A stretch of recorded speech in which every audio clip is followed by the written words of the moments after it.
ଓ hello ସାଙ୍ଗମାନେ, ଦେଖନ୍ତୁ ଆମେ ଯାଉଛୁ କୋଣାର୍କରୁ ନାଗପୁର। ତଳେ ରୋଡ ଗୋଟେ ଅଛି, ସେ ରୋଡ ଉପରେ ଯାଆନ୍ତୁ। ଆଗକୁ ଦେଖିବେ ଗୋଟେ ନିଚେଟା ରୋଡ ଅଛି। ଆଉ ରୋଡରେ କେତେ ମାତ୍ରାରେ ମାଟି ପଡିଛି ଆପଣ ଦେଖିବେ। ଦେଖନ୍ତୁ ରୋଡରେ କେତେ ମାତ୍ରାରେ ମାଟି ପଡିଛି। ସେ ରୋଡରେ ବର୍ଷା ଦିନେ ଯେମିତି ହେଲେ ଲୋକ ଗଲା ମାନେ ଯେମିତି ହେଲେ ପଡିବ, ଫାଇନାଲ କହୁଛି। ଆପଣ ଟିକେ ଦେଖନ୍ତୁ ଭିଡିଓ ଜାଣିପାରିବେ କୋଉଭଳିଆ ଇଏ ହଉଛି। କୋଉଭଳିଆ ରୋଡ ଦେଖନ୍ତୁ, ଚାରିପଟେ କୋଉଭଳିଆ ରୋଡ ଆପଣ ଦେଖନ୍ତୁ ଟିକେ। ଅନ୍ଧାର ଆଉ ରୋଡରେ କୋଉଭଳିଆ କେତେ ମାତ୍ରାରେ ମାଟି ପଡିଛି ଆପଣ ଦେଖିବେ। ଆଗକୁ ଚାଲନ୍ତୁ ଦେଖିବେ।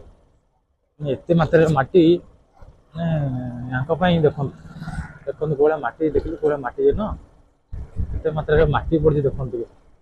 ଗଭର୍ଣ୍ଣମେଣ୍ଟ ଆଗ ପାଇଁ କିଛି ବି କରୁନି। ଲୋକେ କହିଲେ ସେଇଠୁ ଗଲା, କାହାର କେତେ କଣ ହବ, ଖଣ୍ଡିଆ ଖାବରା ହବ।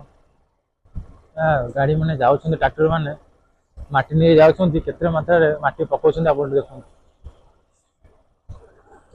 ଦେଖିପାରୁଥିବେ ବର୍ତ୍ତମାନ ଗାଁ ଆସିଲା, ଗାଁରେ ଟିକେ ଟିକେ ମାଟି ପଡିଛି।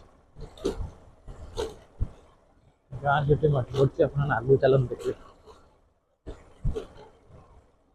ଆଗକୁ ଚାଲନ୍ତୁ ଆପଣ ଦେଖିବେ। ଏଇଟା କୋଉ ରୋଡ ଆମର? ଏଇଟା କୋଉ ଜାଗା? କୋଉ ଜାଗା ଲାଗି ଏଇଟା? କୋଉ ଜାଗା ଏଇଟା? ଏଇଟା ହେଲା ଆମର କଣ ଗୋଟେ କୋଉ ଗାଁ? ବୈରୀପୁର ଗାଁ ଭିତରେ ଦେଇକି ଆମେ ବାହାରିବୁ ନାଗପୁର ଦେଇ। ଦେଖିପାରୁଥିବେ, ଆଗକୁ ଚାଲନ୍ତୁ ଦେଖିବେ କୋଉଭଳିଆ ନିଚେଟା ରୋଡ।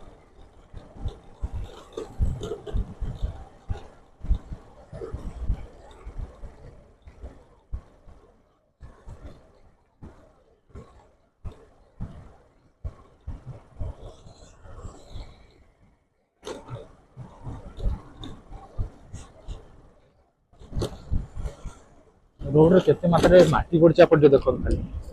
କେତେ ମାତ୍ରାରେ ମାଟି ପଡିଛି, କୁଟା ବି କରିଦେଇଛନ୍ତି ବୁଲାଣି ପାଖରେ, ଯେମିତି ହେଲେ ଯିଏ ନା ନେଇ ପଡିବ। ଆଉ ଗାଡି ଫ୍ୟାମିଲି ନେଇ ଯାଉଥିବ, ଚକା ଖସି ପଡିବ ନହେଲେ କି। ହଁ,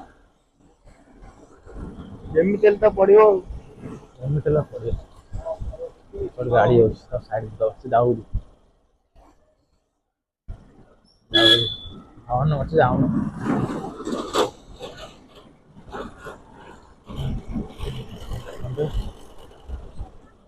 ଆମର ଆଗକୁ ଚାଲନ୍ତୁ ଦେଖିବା।